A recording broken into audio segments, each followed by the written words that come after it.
This is the news report. I'm going to talk about the Middle East, but first I'm going to throw you a curveball. We're going to talk about Mexico.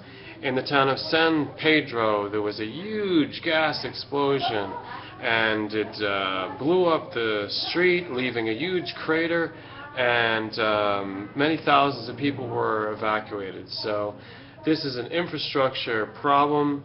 This has happened before in Mexico. It's also happened in the United States and many other places where you have this infrastructure that's not safe, it's dangerous, and all the things with the gas and the fracking now causing earthquakes all over the place. It's all one chaotic problem that's going on, and it's going to cause more and more destruction and stress on people. So now we go to the Middle East, which is actually a bigger problem, okay? And that for 1 month since early July, since personally, I had to do things that I'm doing because of it, and we come over here to Israel, and there's a huge war problem with Gaza, and nobody's getting along, and so now they have a ceasefire, and it's been in place for a few days. The Israeli forces have come out of Gaza. They're waiting on the side, but the people in Gaza is under Hamas, and that's to protect them, and they have their weapons, and they're waiting to defend themselves again in any way that they can. So this is a war that's going on. The colloquial term in Israel is called mowing the lawn, which is not a very friendly way of saying that they're killing. They just say that civilians are to blame. A little bit of this and that, and different explanations from all sides, the Israeli side, the Palestinian side, and my side to tell you on this is that this is a sign of the chaos that's going on in the world, the karma, that no one will listen to authority.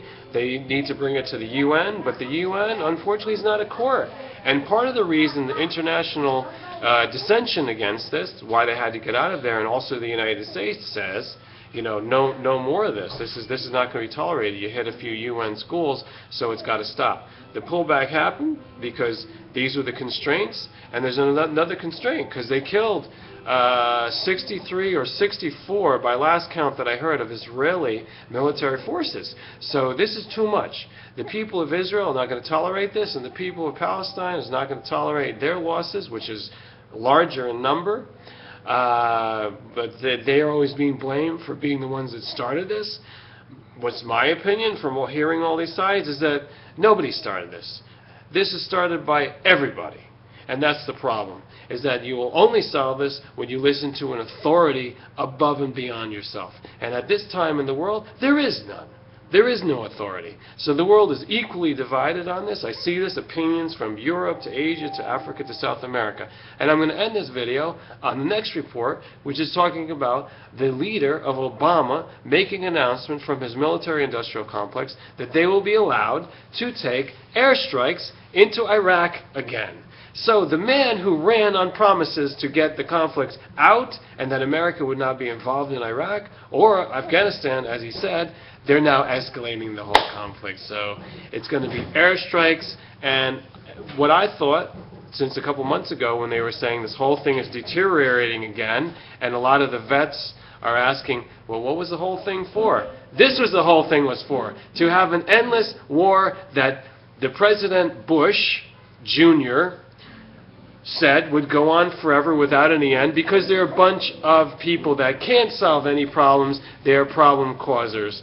They are the creation of the problem. And there is no peace process, because peace process, it has a different definition according to the American democracy, and then that democracy has a different definition. It's not exactly what they say it is. It's called doublespeak, newspeak, but I'm telling you the news from here, from the channel of truth, is that don't believe the hype. I'm keeping track of these things. I'm keeping tabs on who's who and who did what, so stay along with me, and you're going to find out really what's going on in the Middle East and beyond with all this fighting, violence, and their petroleum and natural gas stuff just blowing up, because that's the ultimate scenario for all these people that don't obey any authority except their own false authority. That's why they're burning up so much petroleum, making so much money on it, and the war industry is like this with petroleum, the war industry is like this with nuclear. So now you know, and you choose what side you're on. Make up your own mind.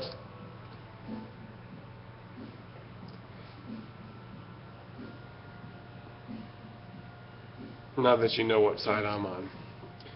I'm getting a little bit technical difficulties here. My connection. Don't know why.